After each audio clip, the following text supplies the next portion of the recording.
Bonjour la familia, bonjour, hein.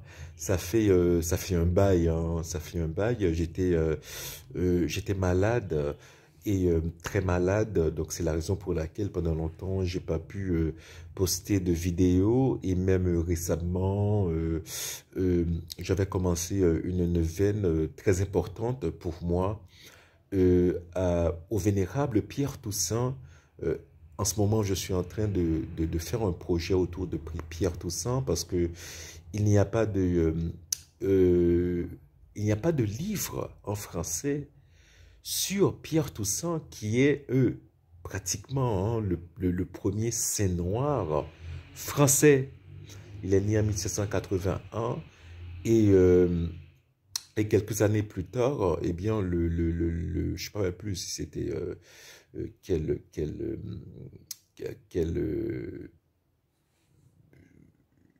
partie de la Révolution française, quelle, euh, quelle direction, hein, quelle présidence, je sais pas, de la Révolution française lui avait accordé, avait accordé la nationalité française à tous les Noirs français, donc il était, mais il ne l'a jamais acquise, eh bien parce que il est parti à New York avec ses propriétaires, hein, qui étaient français, donc on peut dire que pratiquement c'est le premier Noir français et c'est bon, c'est pas rien, quoi.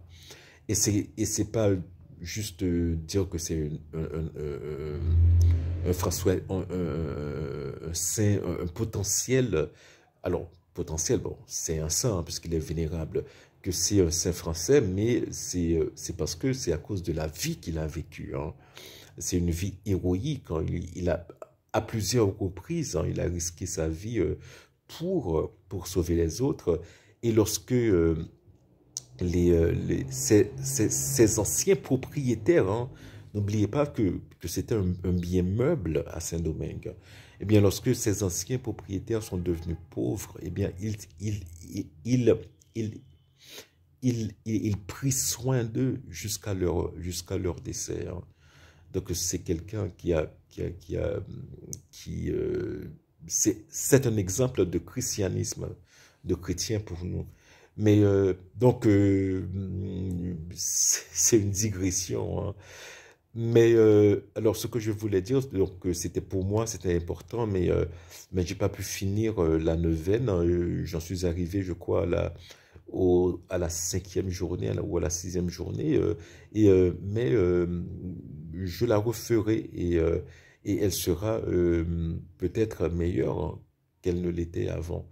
Et comme je dis, j'ai un projet autour de Pierre Toussaint, puisqu'il n'y a pas de livre en français sur Pierre Toussaint.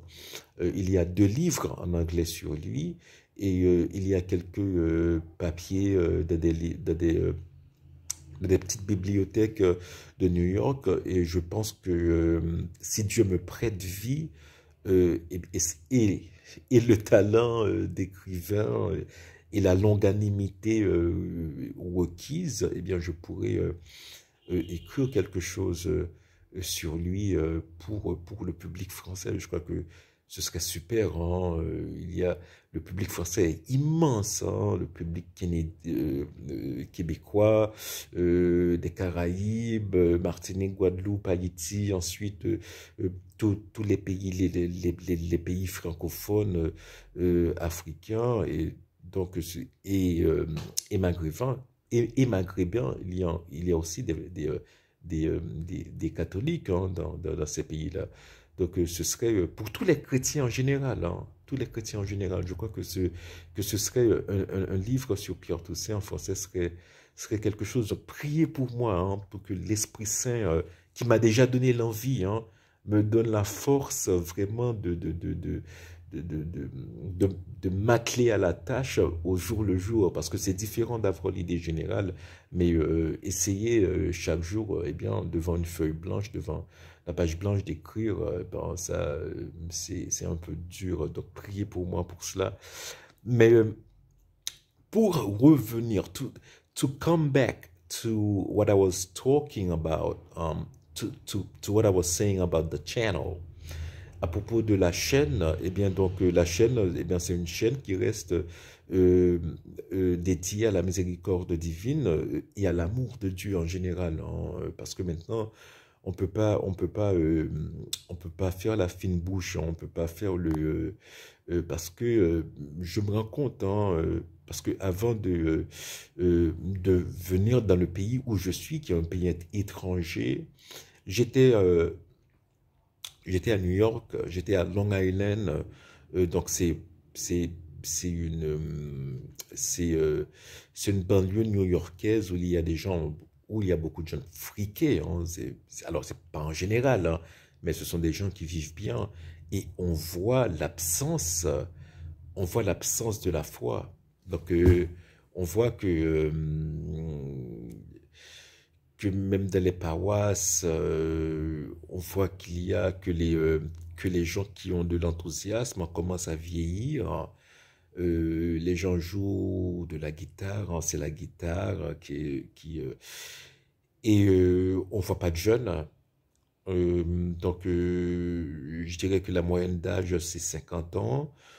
Euh, et j'ai l'impression que les jeunes, en fait, qu'il y a beaucoup de jeunes, mais qui sont radicalisés, entre guillemets, hein. Donc, ils vont dans des paroisses, genre Saint-Pédis, ou qui sont un peu affiliés à ça, à New York. Donc, ils ne fréquentent plus les paroisses traditionnelles, entre guillemets, et peut-être avec raison, hein, parce que c'est presque mort, hein. Mais la vie chrétienne en ce moment, c'est dans les paroisses latines, c'est dans les paroisses latinas, hein. Et ce que je voudrais pour cette chaîne, eh bien, c'est de trouver une paroisse anglophone qui est très vibrante et où on pourrait conduire des interviews avec des prêtres, avec des diacres, des religieux, des religieuses, des laïcs, des interviews en anglais et aussi avec des latinos anglophones, hein. Mais, bon, alors, je comprends l'espagnol, mais je peux pas prétendre, sauf si l'Esprit Saint me donne un don particulier pour le moment venu, mais je peux pas conduire très bien une interview en espagnol, hein. Alors, bon, on peut toujours essayer, hein, si c'est possible. Mais, donc, j'ai beaucoup d'ambition, hein, pour la chaîne, hein. C'est de la professionnaliser, hein. C'est de faire des interviews hebdomadaires, des interviews mensuelles, d'inviter plein de gens, hein. Il y a du potentiel, hein. Il y a du potentiel. Il faut chercher, donc il faut trouver la bonne paroisse, le bon diocèse, et ça peut être un peu difficile. Et encore une fois, je prie Dieu, hein, je lui demande. Alors, je le lui demande depuis une année environ, mais bon, peut-être qu'il faut que je passe à travers certaines épreuves avant de trouver la paroisse que je cherche. Mais, euh, mais bon, c'est pour son œuvre, hein. J'aimerais vraiment établir cette discussion, hein, mais même sur les questions sociétales, hein. Je pense que, alors, aux États-Unis, la dénomination catholique est majoritaire en ce moment, et elle va continuer à grandir, hein, en raison ben, les latinos, ils ont beaucoup d'enfants, etc., etc. Mais il y a quand même un gap, hein, sur les questions sociétales, hein. Il y a beaucoup de catholiques, eh bien, qui sont, alors, ils sont pas forcément pro-avortement, mais bon, ça leur dit rien. Donc, ils voient pas l'enjeu. Là encore, on peut parler avec des gens, leur demander, mais pourquoi est-ce que vous pensez cela? Et, éventuellement essayer de leur faire voir, euh, parce que pour le Saint-Père, c'est très important cette affaire d'avortement et aussi pour les Saint-Pères à venir, j'en suis sûr, hein, que l'Église ne changera pas sur le sujet. Donc, autant commencer maintenant à faire le travail pour les nouveaux catholiques, pour leur dire eh bien, que ça ne changera pas. Et je vois aussi des changements sur l'homosexualité, hein, sur les couples homosexuels. Hein. Alors, le Saint-Père a dit que alors, cette affaire de bénédiction, c'est différent je sais pas, hein, de dire que, bon, euh, que, que, que c'est comme un mariage. Non, non, c'est pas comme un mariage, hein, c'est pas pareil. Hein, le, c'est- Jésus a dit, je veux la miséricorde et non le sacrifice. Donc Jésus veut la miséricorde, mais Jésus a aussi voulu que les choses fussent d'une certaine manière. Hein. Et pour les gens qui souffrent, il y a des gens qui souffrent, il y a des gens qui souffrent émotionnellement, qui peuvent pas tenir une vie sans intimité. On peut comprendre ces gens-là, hein, qui sont homosexuels et qui se mettent en couple et qui s'aiment, etc. Donc on comprend cela, hein, c'est dur. Hein. Mais à partir de certaines particularités, on peut pas nécessairement, il faut pas nécessairement faire une règle ou des règles. But I don't want to give the impression that I am rambling, that I'm just talking, talking, talking. Mais ce que je voulais dire, c'est que il est très important de faire ce travail-là au niveau des questions sociétales avec les catholiques, parce qu'il y a de plus en plus de divergences et on peut essayer quand même, il faut essayer, hein, de réduire le gap entre les différentes factions, entre guillemets, hein, si on peut dire ainsi. Et je pense que le dialogue maintenant qu'établir, et surtout la question du dialogue générationnel, hein. J'aimerais bien faire cela, hein. Si je tombe sur une paroisse où il y a des gens euh, je- qui ont l'âge de mes parents, hein, 79, 80 ans, et des gens qui ont mon âge, genre 45, euh, et beaucoup plus jeunes, par exemple, qui sont dans la vingtaine, eh bien, de voir pourquoi est-ce que, et d'essayer, et de voir pourquoi est-ce qu'il y a les différences qu'il y a. Par exemple, je pense que, alors peut-être que je me trompe, mais sur l'homosexualité, c'est pas juste une question d'accepter que des gens euh, que l'intimité puisse exister entre deux personnes du même sexe. Donc il y a des cas, hein, Tennessee Williams par exemple, mais il en a souffert. Hein, et Tennessee Williams, il a pris soin de sa sœur. Hein, c'était alcoolique, c'était un alcoolique, c'est quelqu'un qui a beaucoup souffert, donc on peut comprendre, c'est une souffrance pour beaucoup de gens. Mais je pense que pour la nouvelle génération, il y a, c'est pas, alors une mode entre guillemets, hein, par exemple genre le mode LGBT de YouTube, etc., les vidéos qu'on suggère aux gens et surtout aux jeunes.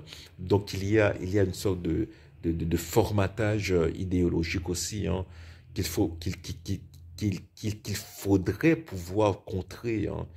Et, euh, et je pense pas. Alors, il y a ici, par exemple, des, euh, des, euh, des, euh, des sites catholiques, mais qui sont plutôt, euh, à mon goût, hein, qui mettent trop l'accent sur la justice divine et pas assez l'accent sur la miséricorde divine. Hein. C'est très difficile de trouver le bon milieu.